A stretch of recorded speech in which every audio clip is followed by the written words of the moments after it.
नमस्कार,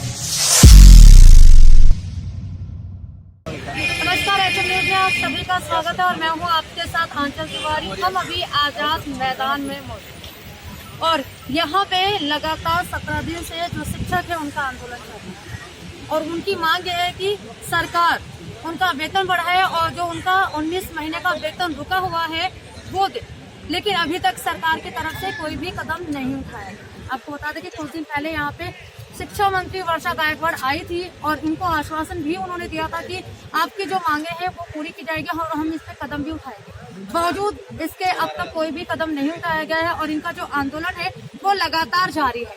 और यहाँ पे महाराष्ट्र के कई हिस्सों से लोग यहाँ पर मौजूद है और ये प्राइवेट शिक्षक है और इनका यही मांग है कि जो पिछली गवर्नमेंट थी वो भी इनसे जो वादा की थी वो पूरा नहीं किया था और उसके बाद जो अभी की गवर्नमेंट आई है महाराष्ट्र में उद्धव ठाकरे की, उन्होंने भी इनकी मांगों को पूरा नहीं किया है।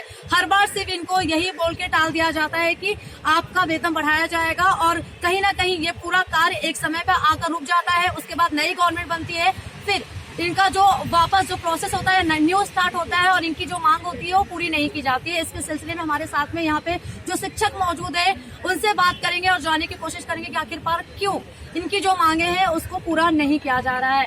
सर, सबसे पहले यही जानने की कोशिश करेंगे कि आप 17 दिनों से यहाँ पे लगातार अपनी मांग को लेकर बैठे हुए हैं, तो क्यों सरकार कोई कदम नहीं उठाती?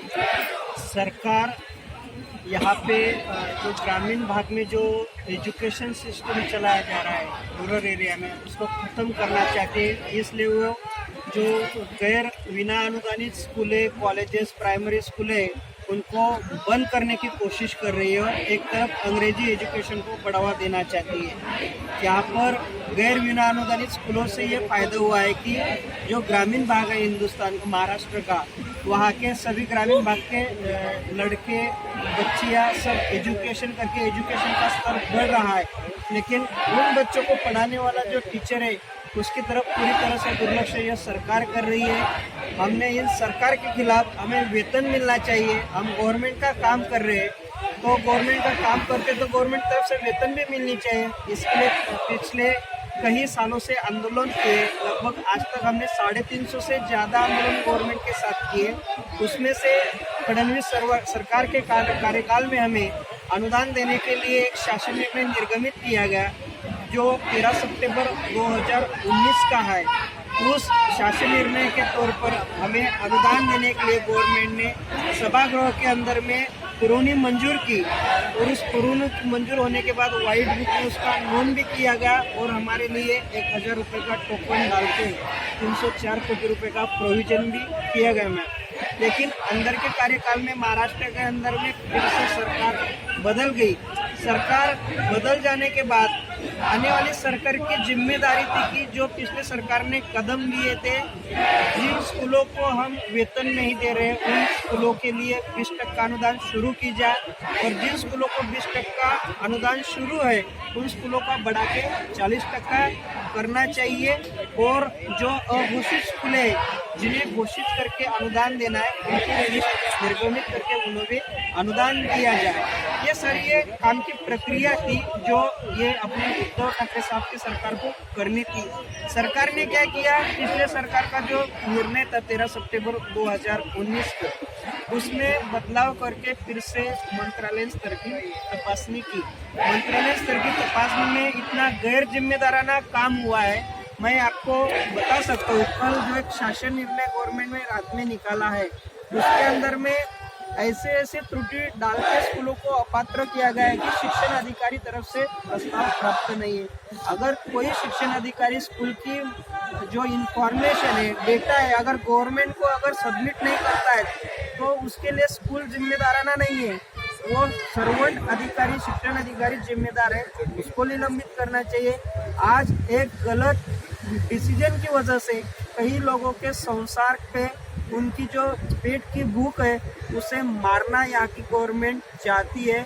अगर उनका अधिकारी अगर इस तरह की गलतियाँ करते हैं और स्कूलों पर ठप्पा लगा के स्कूल अपात्र की जाती है तो ये गलत है और इसके लिए सरकार ने कड़े से कड़े कदम उठाने चाहिए और शिक्षकों के हितों में न्याय यहाँ पर लेना चाहिए। तो जिस तरह से आप बोल रहे हो कि आपके बार बार प्रदर्शन करने के बाद भी सरकार कोई कदम नहीं उठा रही, तो जितने भी आप शिक्षक हैं यहाँ पर मौजूद हैं, तो जो ग्रामीण में स्कूल है, जो बच्चे हैं, तो उनका स्कूल तो अभी बंद ही होगा। और जिस तरह से आप लोगों का खर्चा कैसे चल रहा है, जिस तरह से आप कई सारी समस्याओं का सामना कर रहे हैं, तो लगातार जो समस्या है उसका समाधान कैसे निकाल रहे हैं आप? आपने काफ़ी अच्छा सवाल पूछा मैम। यहाँ पे जो शिक्षक लोग आए कि स्कूल बंद करके आए, कि बिल्कुल भी नहीं। हर स्कूल के अंदर में 10 से 11 लोग होते हैं, उसमें से 50% लोग स्कूल चला रहे हैं और 50% टीचर यहाँ पे रुके हैं। मुंबई के अंदर में आपको मालूम है कि आम आदमी को ज़िंदगी जीने के लिए कम से कम रोजाना 500 रुपये से ज़्यादा खर्चा आता है। हम एक टाइम का खाना यहाँ पे खाते हैं। एक ट्रस्ट है, एक अन्न छत्र हमें उपलब्ध किया, उन्होंने आज हमें खाना दिया। हमारे पास अब 16-17 दिन हो गए, पैसा भी नहीं है। यहाँ पे एक जो टैंकर आता है दोपहर के समय में, उसमें हमें पानी पीने को मिलता है। तब वो पानी आता है, यहाँ पे ना रहने के लिए छत है। तो आप लोग सोते रहते कहाँ पे, यहीं पे सब? बिल्कुल मैम, हमें यहाँ पे स्कूलों में इंतजाम किया गया था। जहाँ जो मुंबई के अंदर में स्कूल थी, उसके यहाँ पे हमारे टीचर सारे रुके थे, लेकिन उन्होंने भी कुछ दिन पहले गवर्नमेंट की तरफ से उनको शायद दबाव क्रिएट किया गया, उन्होंने भी हमारे शिक्षक लोगों को स्कूल में से बाहर करवा दिया है। एक गवर्नमेंट आंदोलन को दड़पना चाहती है। तो आप जिस स्कूल में रुक रहे थे वो स्कूल सरकारी थे या प्राइवेट थे? तो स्कूल अपने महानगर पालिका के अंतर्गत की वो सब स्कूल थे। उन्होंने एक इंसानियत के नाते हमें यहाँ पे मुंबई में कोविड के सिचुएशन में कहीं रहने को नहीं मिल रहा है, इसलिए महाराष्ट्र से आए टीचर्स की हेल्प के लिए स्कूल दिए थे। लेकिन गवर्नमेंट पर जिस तरह से आप लोगों का जो सहकार्य हमारे आंदोलन को मिल रहा है, तो गवर्नमेंट इसे तोड़ने की कोशिश कर रही है। इसलिए उन स्कूलों पर दबाव क्रिएट किया गया और लोगों को वहाँ से बाहर निकलवाया।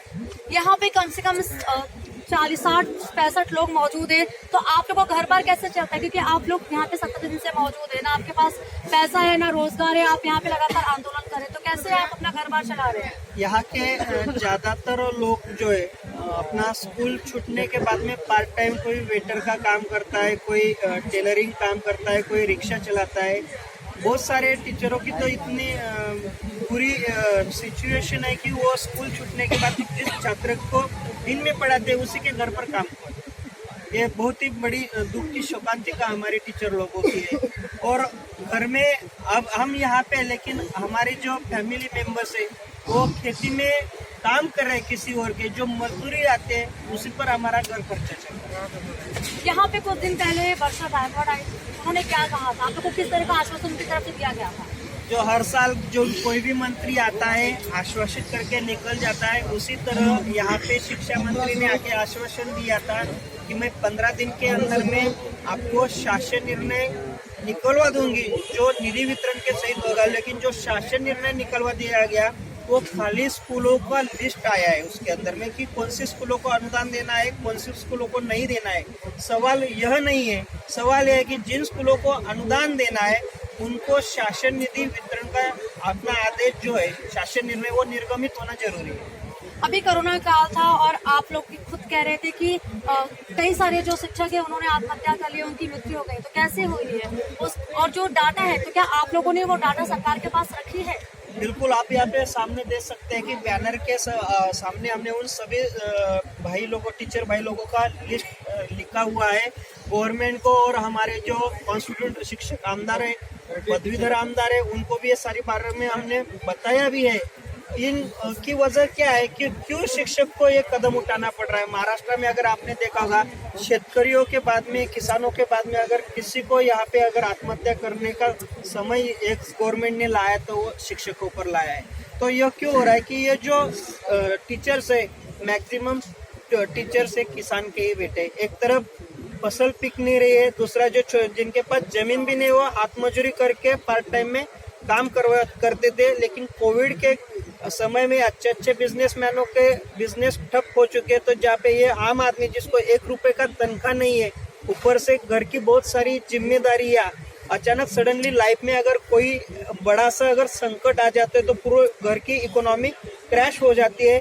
उसी स्ट्रेस में आके जिंदगी से हतबल होके इस लोगों ने सुसाइड किया है। महाराष्ट्र सरकार से क्या कहना चाहते? 16 दिन बीत गए हैं, फिर भी महाराष्ट्र सरकार ने कोई कदम नहीं उठाया, फिर भी उनसे क्या आशा लगाकर बैठे? क्या उनकी जो आपकी मांगे हैं वो पूरी करेंगे? हम महाराष्ट्र सरकार से विनंती करते हैं कि पवित्र से शिक्षा क्षेत्र में काम करने वाले शिक्षक लोगों ने आने वाली पीढ़ी सक्षम अगर करनी है तो टीचर्स के कंधे मजबूत करना चाहिए। तो इसलिए टीचर्स लोगों का जो डिमांड है कि उनको बार बार आंदोलन करने की ज़रूरत ना पड़े, इसलिए उन्हें नैसर्गिक टप्पावार अनुदान देना चाहिए, प्रचलित धोरण से देना चाहिए पहली बात। और जिन स्कूलों को अब हमें अनुदान शुरू करना है 20%, 40%, उनके लिए निधि वितरण का शासन आदेश जल्द से जल्द निकलना चाहिए। यही गुजारिश मैं आपके चैनल के माध्यम से करूँगा।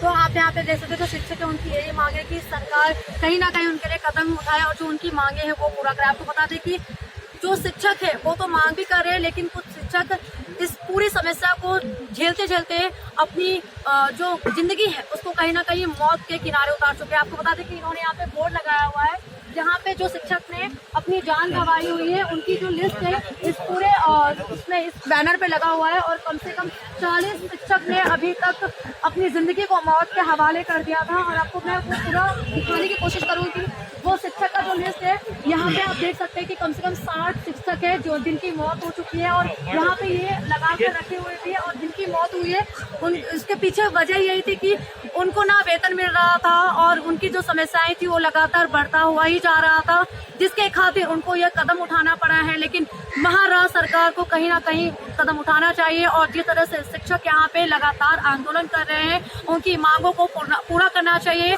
ना कि उनको अनसुना करके इसी तरह छोड़ देना चाहिए। एचएम न्यूज़ के साथ आंचल तिवारी।